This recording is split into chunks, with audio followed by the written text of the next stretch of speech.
Welcome back, everybody, to another Divi Project blog. These blogs are getting us ready for Divi 3.0, and this one goes over why masternodes have to go. So yes, why are we removing masternodes from the Divi blockchain? Well, this article is going to explain it, so here we go.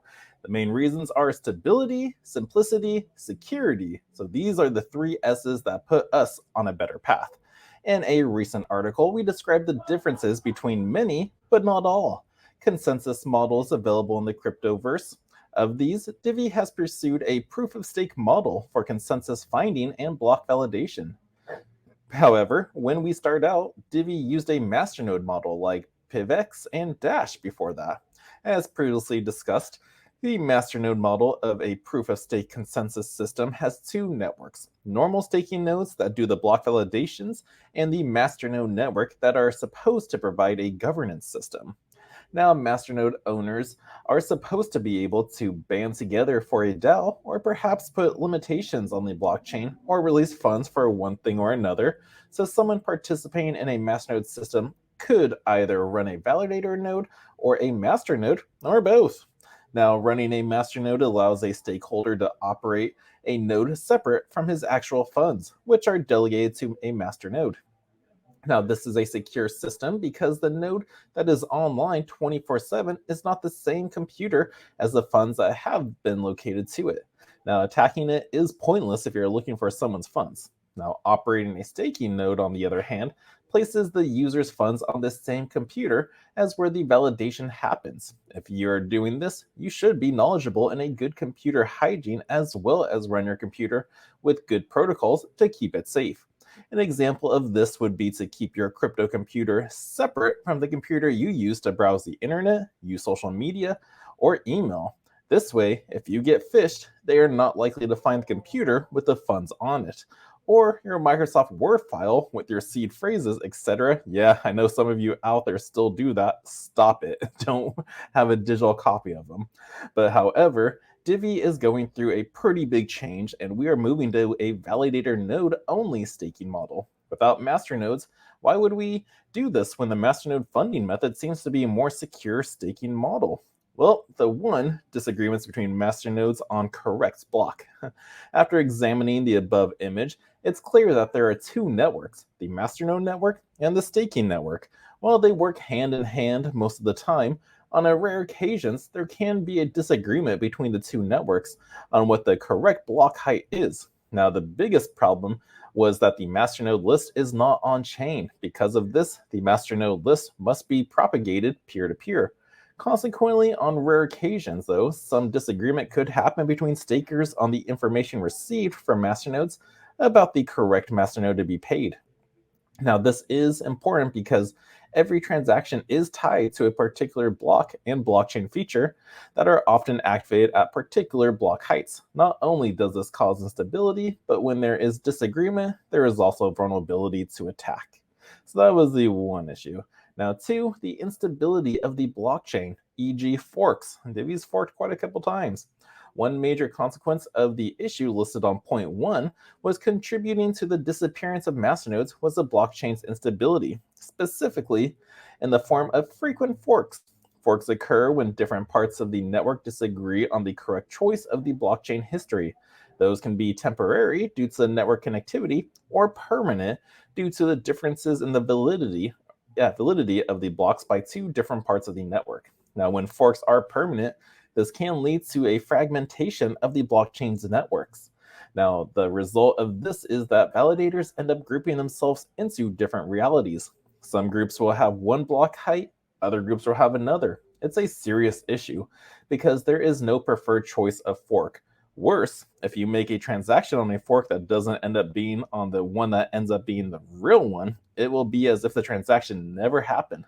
Now, again, this generally doesn't result in loss of funds, but it does harm economic activity, and it is a real pain. Now, in general, temporary forks happen often. Their frequency is different for each chain, even in Bitcoin, but they get resolved quickly.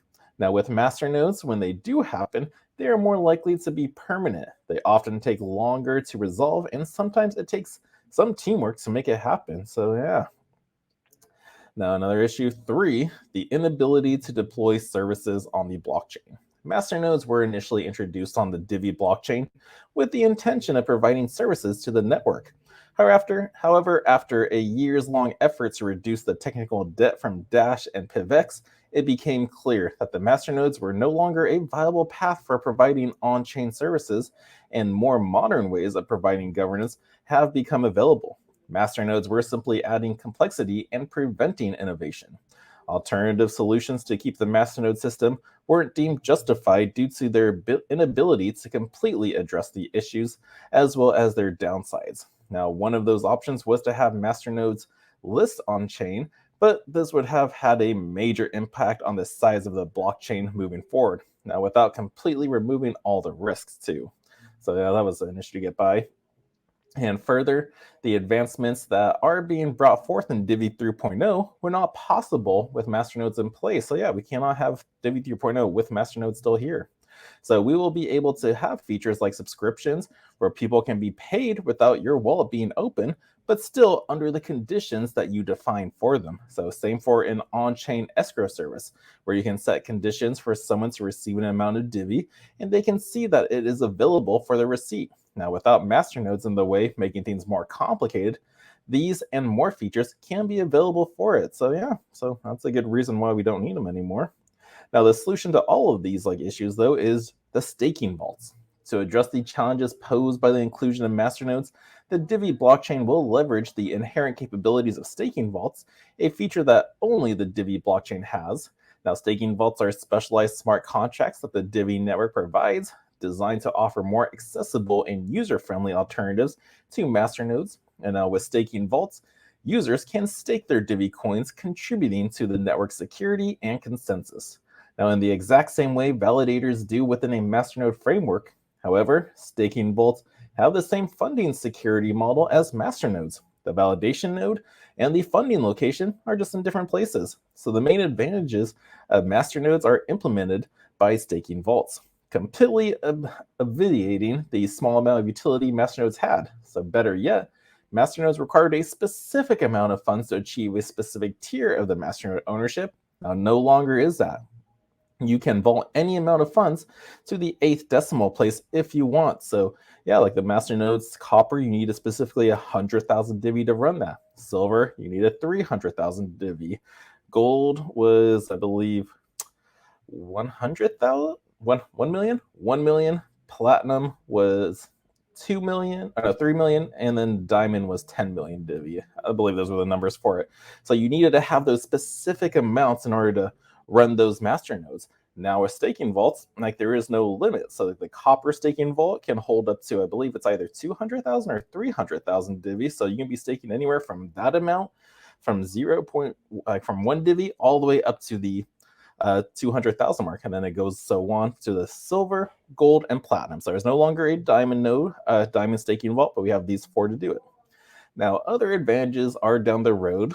Oracles are being made to provide governance opportunities through a DAO. The staking vault implementations and queries have been made simpler over the 2 years they have been around.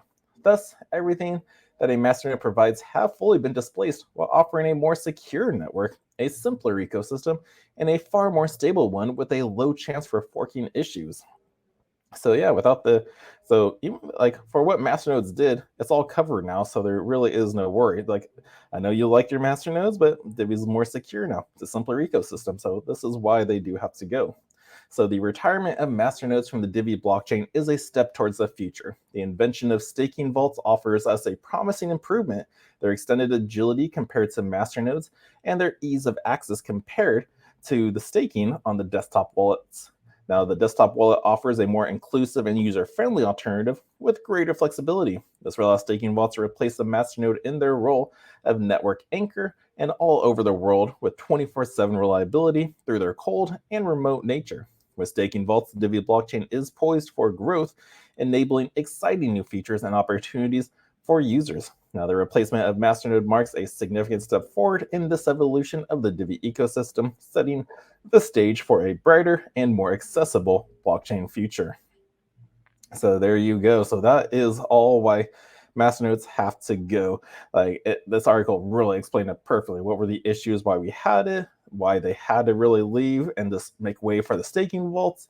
So again, like Divi is just getting better and better. So thank you so much for this article. Who wrote this one? It's not I think Rob wrote this one. But no, great article. I loved it. Explained it perfectly for why these guys have to go. And yeah, so if you guys did enjoy this read through of it and you got a good understanding of it, smash that thumbs up for me, subscribe to the channel, and until next time, the Crypto Sherpa is out.